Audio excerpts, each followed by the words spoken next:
बच्चों, आज हम पढ़ने वाले हैं कक्षा दूसरी का पहला अध्याय, विषय हिंदी। अध्याय का नाम है नीमा की दादी। नीमा एक छोटी बच्ची है और उसकी दादी। ये एक प्यारी सी कहानी है जिसे आप मेरे साथ सुनेंगे और समझेंगे। नीमा दोपहर में 2 बजे स्कूल से लौटती है। इस समय घर पर सिर्फ दादी होती है।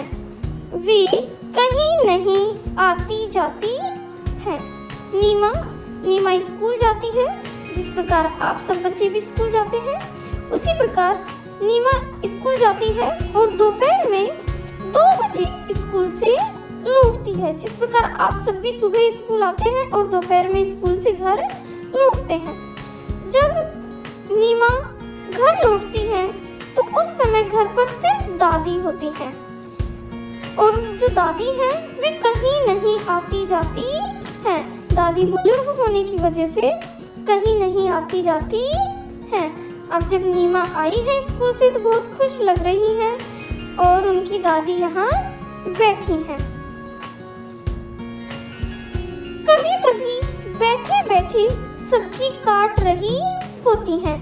जब नीमा आती है तो उनकी दादी सब्जी काट रही होती है।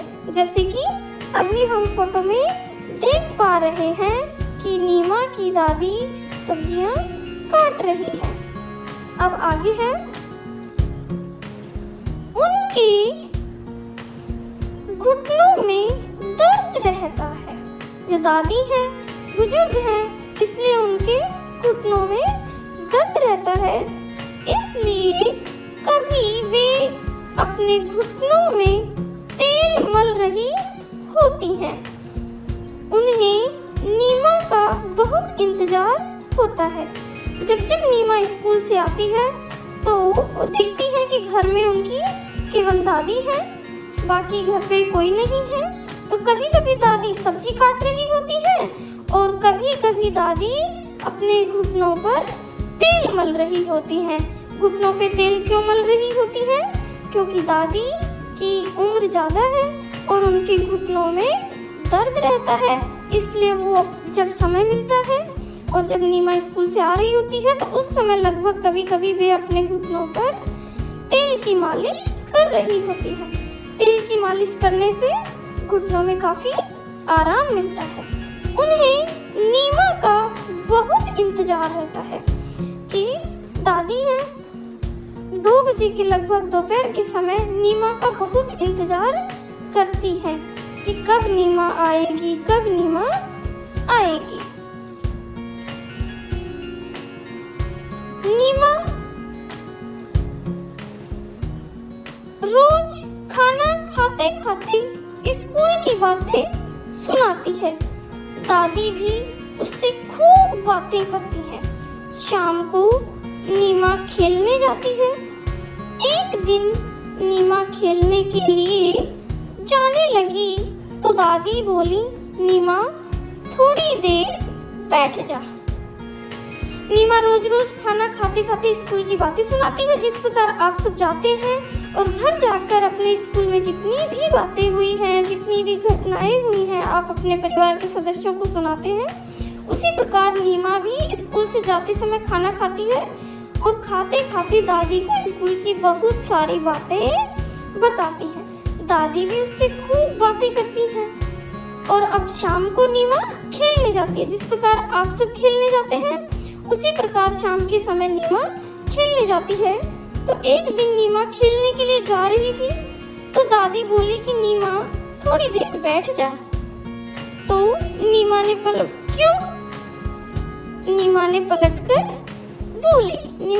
बोली कि क्यों? तो दादी कहती है, मेरा समय नहीं कटता। दादी बोली, समय नहीं कटता का मतलब कि मैं अकेली रहती हूँ और मेरा समय व्यतीत नहीं होता, मेरा समय नहीं बीतता, मुझे अकेले अच्छा नहीं लगता। दादी बोली। उसके बाद नीमा रुकी, फिर दौड़कर दादी की चप्पलें ले आई। ये सुना कि दादी का समय नहीं कटता है, इसका मतलब उनका उस समय में मन नहीं लगता है जिस समय नीमा बाहर खेलने जाती है। तो नीमा रोती है और फिर दौड़कर अपनी दादी की चप्पल लेकर आती है और बोली, दादी आप भी मेरे साथ खेलने चलिए, खेलने में समय बहुत जल्दी कटता है। मैं 5 बजे खेलने जाती हूँ पर 10 ही मिनट में 6 बजे जाते हैं। नीमा कहती है कि दादी आप भी मेरे साथ खेलने चलिए, क्योंकि जब खेलते हैं तो समय बहुत जल्दी जल्दी बीतने लगता है और ऐसा लगता है जैसे कि 5 बजे के बाद 6 बज गए और 10 ही मिनट में 6 बज गए। कह रही है कि मैं जाती तो 5 बजे हूँ और 6 ऐसा लगता है कि 10 मिनट बाद ही 6 बज गए, क्योंकि खेलने से मन नहीं भरता है। जैसे आप सभी बाहर खेलने जाते हैं तब लगता है कि बहुत थोड़ी देर खेले हैं, लेकिन समय है जो कि चलता ही जाता है और बहुत जल्दी आपका समय 5 से 6 हो जाता है। इस प्रकार दादी जोर जोर से हंसी, फिर वे दोनों खेल के मैदान की ओर चल पड़ी। दादी को बहुत हंसी आई नीमा की बात पे कि खेलने में समय बहुत जल्दी बीतता है, और ये बात कहीं ना कहीं सही भी है कि जब जब आप खेलने जाते हैं तो ऐसा लगता है कि समय बहुत जल्दी बीत गया है, अभी तो और समय होना चाहिए जिससे कि और ज़्यादा खेल सकें। और इस कहानी को लिखा है शशि सबलोक ने। इस कहानी की जो लेखिका है उनका नाम है शशि सबलोक। तो इस प्रकार हमारी एक प्यारी सी कहानी है जिसमें नीमा है और उसकी दादी है और उन दोनों में आपस में बहुत प्यार भी है और इसी प्रकार वो दोनों घर में एक साथ रहती हैं। अब हम कहानी से संबंधित कुछ बातचीत करते हैं। बातचीत के लिए तो यहाँ भी कुछ क्वेश्चंस दिए गए हैं। पहला है, नीमा की दादी घर पर ही क्यों रहती है? तो इसका उत्तर क्या होगा?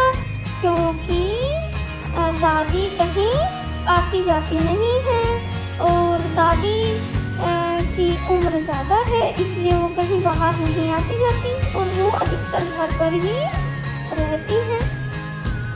दूसरा है, मैदान में जाकर दादी ने क्या किया होगा? दादी ने क्या किया होगा? दादी हो सकता है नीमा के साथ वहाँ बैठ के खेली हो, क्योंकि उनके घुटनों में दर्द होता है तो भाग दौड़ वाले खेल तो नहीं खेल पाई होंगी। तो हो सकता है उन्होंने नीमा का उत्साहवर्धन किया हो, नीमा का दोस्तों के साथ खेलना देखा हो या नीमा के साथ बैठकर खेली होंगी। या हम कह सकते हैं कि उन्होंने वहाँ पे बहुत सारी बातें भी की होंगी। दादी ने बैठ के खेल देखा होगा, खेला भी होगा। इस प्रकार मैदान में जाकर दादी ने नीमा के साथ समय व्यतीत किया होगा। तीसरा है, नीमा कहती है मैं 5 बजे खेलने जाती हूँ पर 10 मिनट में ही 6 बज जाते हैं। क्या आपके साथ भी ऐसा होता है? तो प्यारे बच्चों, आप भी बताइएगा कि क्या आपके साथ ऐसा होता है? पर हाँ, मेरे साथ तो ऐसा होता है। मैं जब खेलने जाती हूँ तो समय बहुत जल्दी बीत जाता है। अगर आपके साथ भी ऐसा होता है तो आप हमें जरूर बताइएगा। अब अगला सवाल है, आप स्कूल से घर जाकर अपना समय कैसे बिताते हैं? आप सब बता सकते हैं कि स्कूल से जाने के बाद अपना समय कैसे बिताते हैं? मैं बताती हूँ। मैं स्कूल से आती हूँ, खाना खाती हूँ और अपने स्कूल की सभी सारी बातें अपने घर में आके बताती हूँ। उसके बाद अपना होमवर्क करती हूँ, फिर मैं खेलने जाती हूँ, आके फिर मैं पढ़ाई करती हूँ, शाम का खाना खाती हूँ और फिर सो जाती हूँ। इस प्रकार स्कूल से घर आकर समय बीतता है। तो आप सब भी आप किस प्रकार अपना समय बिताते हैं वो आप हमें बताएंगे, ठीक है? अगला है, नीचे दिए गए प्रश्नों के उत्तर लिखिए। अब जो नीचे दिए गए हैं कुछ क्वेश्चंस, उनके हम आंसर यहाँ लिखेंगे। इस कहानी में कौन कौन है?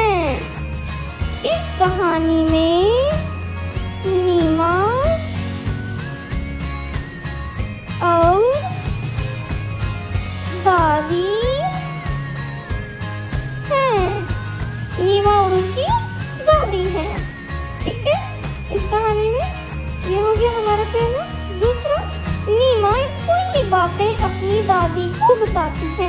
आप स्कूल की बातें किसे बताते हैं?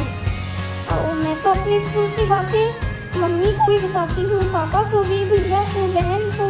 तो आप सब भी बताइएगा कि आप सब भी नीमा की तरह स्कूल से आकर बातें किस किस को बताते हैं।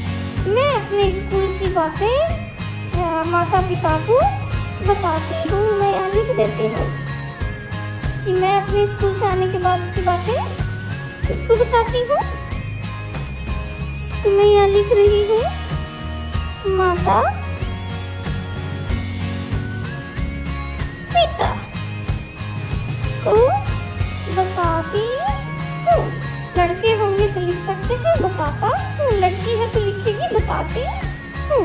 ठीक है। तीसरा सवाल है, इस कहानी में नीमा और दादी है।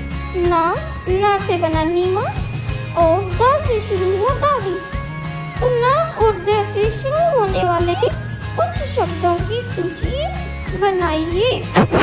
तो हमारे पास यहाँ कॉलम दिया गया है, तो जिसमें ना और दा से बनने वाले शब्द लिखेंगे। तो ना से हमारे पास बनता है नानी, जैसे दादी वैसे ना से नानी। और हम ना से बना सकते हैं नमक, ठीक है। और ना से हम नल भी लिख सकते हैं। ये ना से शुरू होने वाले शब्द हैं। दा से भी बहुत सारे शब्द हैं, जैसे दा से दादी, तो वैसे ही हम लिख सकते हैं यहाँ पे दा से दादा। फिर लिख सकते हैं दा से दवा। और दा से हम बना सकते हैं एक और शब्द दीदी। तो इस प्रकार हमने तीन शब्द यहाँ बना दिए हैं। जो हमारे पास सूची दी गई थी उसमें हमने दा और ना से शुरू होने वाले शब्द बनाए हैं। ठीक है। इस प्रकार आप भी विभिन्न प्रकार के शब्द बना सकते हैं, और भी शब्द बना सकते हैं। इनके अलावा आप अपने मन से भी बहुत सारे शब्द लिख सकते हैं। ठीक है। आगे है शब्दों का खेल। तो अब हम जो है कुछ शब्दों से खेल खेलने वाले हैं। तो चलिए कैसे खेलते हैं। नीचे कुछ व्यंग और कुछ मात्राएं दी गई हैं। इन्हें जोड़कर अपने शब्द बनाइए और अपनी कॉपी में लिखिए। ठीक है। तो अब हम शब्द बनाने वाले हैं विभिन्न प्रकार के। यहाँ हमारे पास एक तालिका दी गई है जिसमें कुछ शब्द हैं ल, ज, ब, प, र, म, स, घ, त, ख, च, न। और यहाँ पे मात्राएं दी गई, आ की मात्रा, छोटी ई की मात्रा और बड़ी ई की मात्रा। तो इस प्रकार हम इसमें से कुछ शब्द लेंगे और उनमें इन मात्राओं का उपयोग करेंगे और उनसे हम विभिन्न प्रकार के शब्द बनाएंगे। वैसे यहाँ पे बहुत सारे चित्र भी दिए गए हैं। इन चित्रों से आपको सहायता भी मिल सकती है कि आप किस प्रकार के शब्द बनाएं। जैसे कि ये घर है, तो हम अपने यहाँ से शब्द ले सकते हैं घ और र। तो यहाँ लिख सकते हैं हम, हमारी तालिका से इसमें वैसे किसी भी मात्रा का उपयोग नहीं हुआ है। घर ये बिना मात्रा का शब्द है। यह है बस, तो हमारी तालिका से हम ले सकते हैं ब और स, बस। तो इस प्रकार हमारा यह शब्द बन गया बस। ठीक है। अब हमारे पास यहाँ बहुत सारे शब्द दिए गए हैं जिनमें से कि हम विभिन्न प्रकार के शब्द बना सकते हैं। जैसे ला से अगर शब्द बनाना हो तो हम आ की मात्रा का उपयोग कर सकते हैं, ई की मात्रा का उपयोग कर सकते हैं, बड़ी ई की मात्रा का उपयोग कर सकते हैं। तो अगर हम ला पे छोटी ई की मात्रा का उपयोग करते हैं तो इससे हम शब्द बना सकते हैं लिखना। हमने ला पे छोटी ई की मात्रा का उपयोग किया तो इस तरह शब्द बन गया लिखना। ल से बना है, ल में छोटी की मात्रा। फिर ता से भी हम बना सकते हैं। ता पे ता में आ की मात्रा का उपयोग करेंगे तो हम शब्द बना सकते हैं यहाँ पे ताला। ठीक है, इस प्रकार हम बहुत सारे शब्द बना सकते हैं। और आप सभी चा से भी बना सकते हैं यहाँ पे, जैसे इसको बना सकते हैं हम चरखा। ठीक है, हम चित्रों की सहायता से भी विभिन्न शब्द बना सकते हैं। तो यहाँ पे मैंने आपको 1, 2, 3, 4, 5 शब्द बना के दिखाए हैं। अब बाकी शब्द आप भी मुझे बना के बताएंगे ताकि मैं देख सकूं कि क्या आप भी मात्राओं के उपयोग से विभिन्न प्रकार के शब्द बना सकते हैं। तो आप इस तालिका से बहुत सारे शब्द बना सकते हैं। ठीक है, अब अगला सवाल है दूसरा। कुछ अक्षर छूट गए हैं, उन्हें लिखिए। यहाँ पे हम देख रहे हैं कि एक ट्रेन है और ट्रेन में कुछ शब्द लिखे हुए हैं आ, उ और ऐ। इस प्रकार से हम अब जो शब्द छूट गए हैं वो हमें यहाँ लिखने हैं। वैसे वर्णमाला से संबंधित भी एक लिंक आपके डिस्क्रिप्शन में दी गई है। अगर आपको वर्णमाला जाननी है, स्वर और व्यंजन दोनों प्रकार की वर्णमाला को एक वीडियो में बनाया गया, वहाँ पे जाकर आप इसे देख सकते हैं। लेकिन हम यहाँ इसे पूरा करते हैं। आ के बाद होगा आ, फिर होगा छोटी ई, फिर आएगा यहाँ बड़ी ई, फिर हमारे पास ऊ लिखा हुआ है। उसके बाद होगा बड़ा ऊ, फिर हमारे पास होगा री, फिर होगा ए, उसके बाद होगा आई, फिर है ओ, और फिर आखिरी ट्रेन का जो आखिरी डिब्बा है उसमें हमने लिखा औ। और इस प्रकार हमारे जो अक्षर छूटे हुए थे वो पूरे हो गए। तो ट्रेन के हर डब्बे में एक एक अक्षर लिख दिया है। आ, छोटी ई, बड़ी ई, छोटा ऊ, बड़ा ऊ, री, ए, आई, ओ, औ। इस प्रकार हमारे वर्णमाला के शब्द पूरे हो गए और हमारे ट्रेन के हर डिब्बे पे शब्द लिखे गए। अगला सवाल, कहानी में इंतजार शब्द आया है। इंतजार का मतलब कि हम किसी की प्रतीक्षा करते हैं। ठीक है, अक्षर के ऊपर लगने वाली बिंदी को अनुस्वार कहते हैं। जो इंतजार के ऊपर जो बिंदी लगी हुई है उसे हम अनुस्वार कहते हैं। इंतजार में जैसे ही ई के ऊपर बिंदी लगाएंगे इंतजार हो गए। आइए ऐसे ही कुछ शब्दों को यहाँ देखते हैं। जिस प्रकार कहानी में इंतजार पे ई पे जो बिंदी लगी है उसको अनुस्वार कहते हैं। इसी प्रकार अनुस्वार से जुड़े हुए कुछ शब्द हमारे पास यहाँ दिए गए हैं और कुछ शब्द हम बनाएंगे।